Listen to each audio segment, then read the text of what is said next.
Hello, everyone. My partner, Alex Fink and I, are both conlangers. One thing led to another, and so we're creating our own language. The language that we decided to create isn't a spoken language, it's actually transmitted by the medium of casual couples contact, primarily holding hands. So this is sort of similar to what you might see in Masonic secret handshakes and such, except that where they only try to communicate one thing at a time, like for example, their level of status within the Masonic community, we are actually using that for a full language.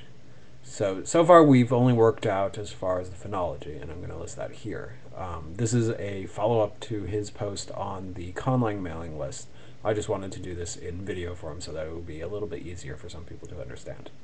So one thing that you first need to understand is whether you are on or off on which hand. So if you take your two hands and just clasp them together, you'll find that of the two ways you could clasp them together, where one thumb is on top versus the other thumb is on top, one of them feels much more natural, typically. For me, that's my right hand. This is my natural position. This is my right thumb is on top. This thumb position I can do, but it just feels a little bit more awkward. I'm right-handed, by the way. Alex is also right-handed, but his on hand is actually his left hand, so he by default clasps his hands like this. So one is the on hand, the other is the off hand, and that's particular to the particular person. That's just a trait of that person. Another thing is that one hand or the other has to be dom, or dominant, or subordinate. So whoever's in the natural position, whoever's thumb is on top, that's the dom hand, and whoever's thumb is on bottom, that's the sub hand. And that's a feature of the grip, not of the person. And finally, another feature of the overall thing is torsion. So if you start like this is sort of the default torsion, where fingers are sort of lining up with the gaps of the other hand. So here's a knuckle, here's a gap, right?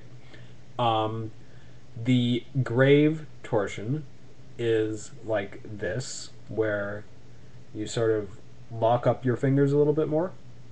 And the acute torsion is where you go like this and your hands are actually quite separated and open. We initially did consider actually using those torsions at that full size as phonemes, but we decided to discard that idea because, for one, it's awkward to maintain, and for two, it's confusing with for the recipient. It's easy to confuse that with other presses and such like that. However, you do need to have microtorsions in order to articulate some things. So, for example, two things that we do have as distinctive phonemes are presses on a gap. Like here I'm pressing with my third finger on the 3.5 gap. Is that right? No, that's 2.5 gap, sorry. So we're measuring gaps as, so if this is the first, second, third, fourth, fifth fingers, this is the half, 1.5, 2.5, 3.5, 4.5, and 5.5 gaps. So if I'm pressing with my third on the 2.5 gap, like that, versus if I want to press on the second knuckle, like that, or the third knuckle, like that, it requires a little bit of a torsion to do that. Not very big, but that's just a feature to be aware of in the phonology. Because it's probably going to be a phonotactic constraint that you don't want a whole lot of microtorsions changing right after each other. One thing that's inherent to the phonology is that who is dominant in the particular grip does make a difference because the phonology is asymmetric. And changing dominances, so going like that or doing a wave thing like that, is sort of an awkward motion to do frequently. It takes a couple seconds or a second at least, which is slow as articulators go, and it's really visible.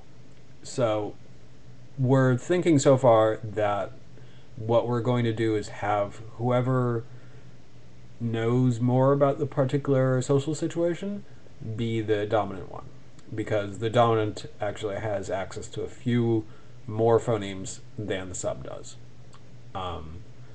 But this is sort of an open question, and it's a very unusual thing for a language for one person to actually physically be able to articulate more than the other person. So this is something that we just have to deal with. So what do we have in our phonology? We have general motions. So, for example, you can make quick movements with the wrist, like that, that, that, that. We considered doing certain other ones, like that, and that's just really awkward in practice with actually two people. So there, most of the phonemes are either by the thumbs, which we consider separately, or the fingers. So first I'll do the fingers.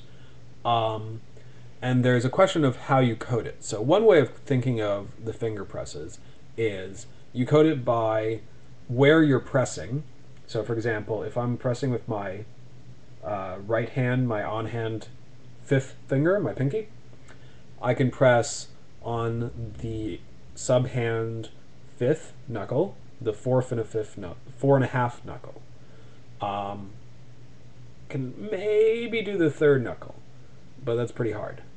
Hypothetically, you could have sort of a whole set of combinations where fifth on third knuckle would be different from fourth on third knuckle, would be different from third on third knuckle. Practically speaking, however, for the recipient, we found this to be very difficult. And what we found, in fact, was that because of another feature that we weren't expecting of sort of hand shapes, it made much more sense to code things in terms of who the articulator that's pressing it. So, for example, if we consider this to be fifth finger pressing in the gap versus fifth finger pressing on the knuckle, as opposed to considering that being something pressing the fifth knuckle and something pressing the 4.5 gap, it makes a difference because if your offhand is dominant, which necessarily happens, for example, if we're holding dominant hands because I'm right-handed, he's left dominant, and so one of our hands is going to be our on hand, which is subordinate. And in the on sub case, so I'll do it here, we just found that the dom hand, which is my left hand here, is torsioned. So here's my pinky, and the default thing that it presses is actually the fourth knuckle, not the fifth knuckle. To do a fifth knuckle is possible, but it's really awkward. And we weren't expecting that, actually. But it turns out to be true. As far as we know, it's an inherent thing. And so because of that, if you wanted to make the coding dependent on the place of articulation rather than the articulator, you'd have to limit it to the intersection of the two things that you can do, which practically speaking means that you have to discard presses on the fifth sub. You'd have to discard presses on the fifth gap, etc. You'd have to discard a fair amount, and we just didn't want to go there.